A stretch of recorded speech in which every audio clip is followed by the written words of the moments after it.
భారత ఆర్థిక వ్యవస్థ ఆకాశమే హద్దుగా దూసుకుపోతోంది. ఈ ఆర్థిక సంవత్సరం రెండవ త్రైమాసికంలో జీడీపీ అంచనాల్ని మించిపోయింది.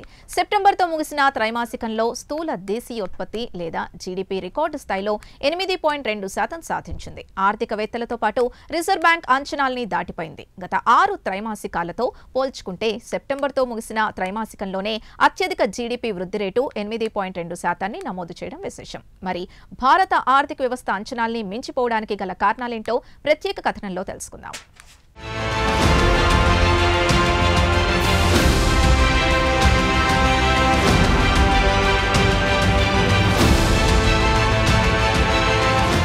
ప్రపంచంలోని అత్యంత శరవేగంగా దూసుకుపోతున్న ఆర్థిక వ్యవస్థలో ఇండియా అగ్రస్థానంలో నిలిచింది. అమెరికా ప్రెసిడెంట్ డొనాల్డ్ ట్రంప్ ఇండియాపై పలు రకాల ఆంక్షలతో పాటు టారిఫ్లు పెంచి ఇబ్బంది పెట్టాలనుకున్నా అవేమీ పనిచేయలేకపోయినా సెప్టెంబర్తో ముగిసిన త్రైమాసికంలో స్థూల దేశీయోత్పత్తి లేదా జీడీపీ అంచనాలు మించిపోయింది. ఆర్థికవేత్తలతో పాటు రిజర్వ్ బ్యాంక్ అంచనాలను దాటిపోయింది. గతంలో ఎన్నడూ లేని విధంగా 8.2% నమోదు చేసింది. దీనికి కారణం తయారీ రంగం ఊపందుకుంది. Q2లో ఏకంగా 9.1% వృద్ధి కనిపించింది.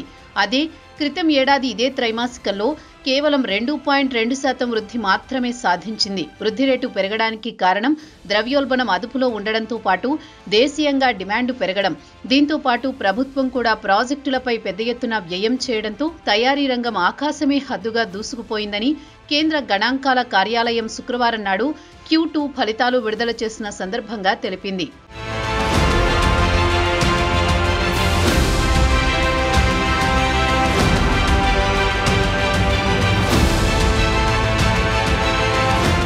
తయారీ రంగంతో పాటు సేవల రంగంలో కూడా మంచి వృద్ధి కనిపించింది. ఇక సర్వీస్ సెక్టార్ విషయానికొస్తే సెప్టెంబర్లో ముగిసిన త్రైమాసికంలో 9.2% వృద్ధిని సాధించింది. ఫైనాన్షియల్ రంగంలో 10.2%, రియల్ ఎస్టేట్, ప్రొఫెషనల్ సర్వీసులు ఊపందుకోవడం, సేవల రంగంలో మంచి వృద్ధి కనిపించింది. అయితే వ్యవసాయం, దాని అనుబంధ రంగాల విషయానికొస్తే 3.5% వృద్ధి సాధించింది. ఇక భారత ఆర్థిక వ్యవస్థ మాత్రం అంచనాలను మించిపోయింది. ట్రంప్ టారిఫ్లు మాత్రం ఇండియా ఆర్థిక వ్యవస్థ జోరును అడ్డుకోలేకపోయింది.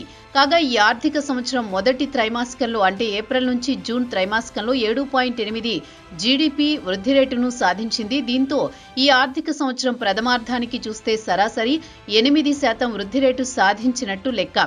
ఇక మన పొరుగున ఉన్న చైనాలో జీడీపీ 4.8%, మలేషియాలో 5.2%, ఫిలిప్పీన్స్లో 5.5%, ఇండోనేషియాలో 5%గా నమోదు కాగా ఇండియా మాత్రం ఏకంగా 8.2 సాధించడం విశేషం. ఈ ఆర్థిక సంవత్సరం Q2 ఫలితాల విషయానికొస్తే రిజర్వ్ బ్యాంక్ అంచనాను మించిపోయింది. అలాగే ఇతర అతిపెద్ద ఇన్స్టిట్యూషన్స్ విషయానికొస్తే 7 నుంచి 7.5% వరకు సాధించవచ్చునని అంచనా వేశాయి.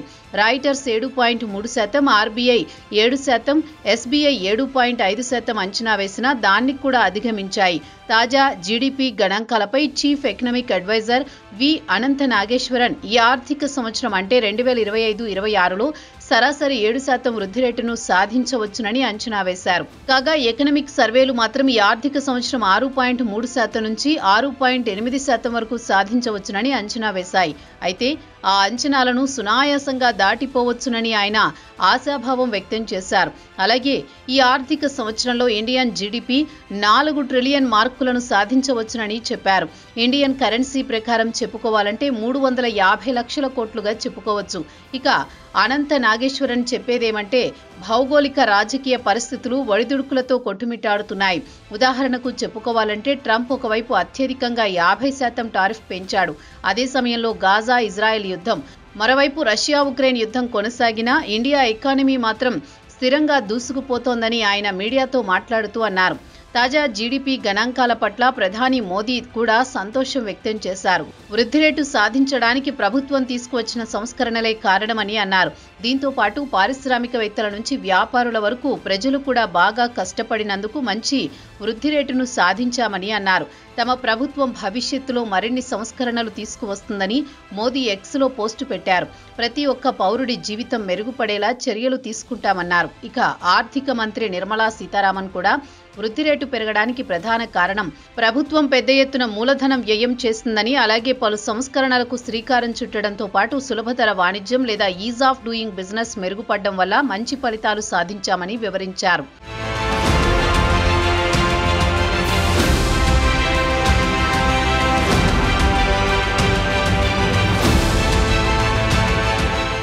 ఇక ఇండియా జీడీపీ ఈ ఆర్థిక సంవత్సరం Q2 అంచనా విషయానికి వస్తే 85.25 లక్షల కోట్లు కాగా క్రితం ఏడాది ఇదే Q2లో 78.40 లక్షల కోట్లు. ఆ లెక్కన చూస్తే వృద్ధి రేటు 8.7%. అయితే రియల్ జీడీపీ మాత్రం 8.2% పెరిగి 48.63 లక్షల కోట్లుగా నమోదైంది. అయితే రియల్ జీడీపీ, నామినల్ జీడీపీ మధ్య వ్యత్యాసం 12% పాయింట్లు 2023 Q1 నుంచి ప్రస్తుతం అంటే 2025-26 ఆర్థిక సంవత్సరం రెండవ త్రైమాసికానికి 0.5% దిగి వచ్చింది.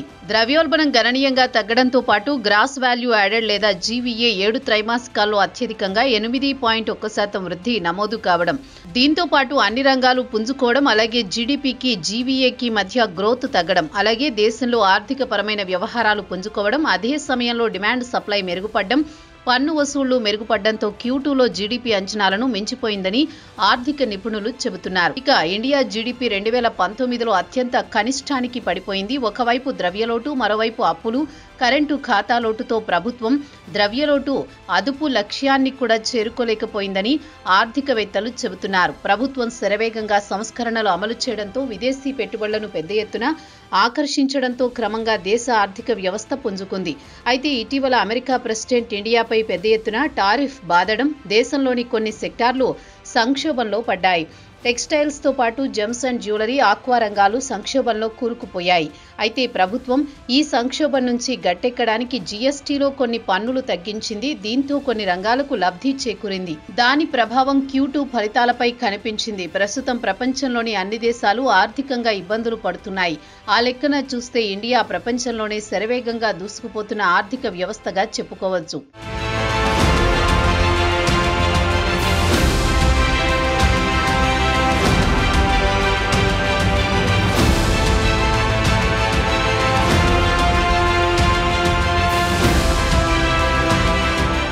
భారత ఆర్థిక వ్యవస్థ పుంజుకోవడానికి గ్రామీణ ఆర్థిక వ్యవస్థ సహకరించిందని చెప్పుకోవచ్చు. వర్షాలు బాగా పడడంతో రైతుల ఆదాయం పెరిగింది. దాని ప్రభావం ట్రాక్టర్ల అమ్మకాలతో పాటు ద్విచక్ర వాహనాల అమ్మకాలపై కనిపించింది. ఇక ట్రాక్టర్ల అమ్మకాలు Q2లో 11 సంవత్సరాలలో అత్యధికం. అలాగే ద్విచక్ర వాహనాల అమ్మకాల విషయానికి వస్తే ఏకంగా 56% వృద్ధి కనిపించింది. దీన్ని బట్టి చూస్తే గ్రామీణ ప్రాంతాల ప్రజలు పెద్ద ఎత్తున వ్యయం చేశారని చెప్పుకోవచ్చు. అందువల్లే జీడీపీ 8.2% పుంజుకోవడానికి వీలైంది. అలాగే గృహ వినియోగం అంటే దేశంలోని ప్రజలు తమ అవసరాలకు వెచ్చేసే ఖర్చు కూడా పెరిగింది. దేశ జీడీపీలో 60% వరకు ఇదే ఆక్రమిస్తోంది. ఎగుమతులు కూడా Q2లో 8.2% వృద్ధిని నమోదు చేశాయి. అలాగే ప్రభుత్వం కూడా ప్రాజెక్టులపై పెద్ద ఎత్తున వ్యయం చేయడం కూడా జీడీపీ పుంజుకోవడానికి కారణంగా చెప్పుకోవచ్చు. అయితే ఇక్కడ వరకు అన్ని సవ్యంగా ఉన్న ఈ ఏడాది ఏప్రిల్ నుంచి అక్టోబర్ వరకు చూస్తే ద్రవ్యలోటు 8.25 లక్షల కోట్లకు చేరుకుంది. ఏడాది ప్రాతిపదికన చూస్తే 52.6% ఎగబాకింది. క్రితం ఏడాది ద్రవ్యలోటు 46.5%గా నమోదైంది. ఇక ప్రభుత్వ ద్రవ్యలోటు తగ్గించడంపై దృష్టి పెట్టాల్సి ఉందని ఆర్థికవేత్తలు హెచ్చరిస్తున్నారు. అలాగే 2047 నాటికి సంపన్న దేశంగా ఎదగాలంటే ప్రతి ఏడాది సరాసరి జీడీపీ 8% సాధించాల్సి ఉంటుందని నాగేశ్వరన్ అన్నారు. ఇక వివరంగా చెప్పాలంటే అమెరికా జీడీపీ ఏడాది $30.5 ట్రిలియన్ చేరుకుంటుంది. అదే చైనా విషయానికి వస్తే $19.4 ట్రిలియన్, ఇండియా విషయానికి వస్తే వచ్చే ఏడాది $4 ట్రిలియన్ చేరబోతోంది. అంటే సుమారు 350 లక్షల కోట్లకు చేరుతుంది. మన జనాభా 150 కోట్లు విభజిస్తే వచ్చేది తలసరి ఆదాయం 2,40,000గా చెప్పుకోవచ్చు. 2047 నాటికి అభివృద్ధి చెందిన దేశంగా మారాలంటే ప్రతి ఏడాది 8% కంటే ఎక్కువ సాధిస్తే తప్ప ఆ స్థాయికి చేరుకోవడం కష్టమే అనేది ఆర్థికవేత్తల అభిప్రాయం. మరి 2047 నాటికి అంటే ఇండియాకు స్వాతంత్ర్యం వచ్చి 100 సంవత్సరాలకు అభివృద్ధి చెందిన దేశంగా తీర్చిదిద్దాలని మోదీ గట్టి ప్రయత్నం చేస్తున్నారు. దానికి ఆయనను అందరూ అభినందించాల్సిందే.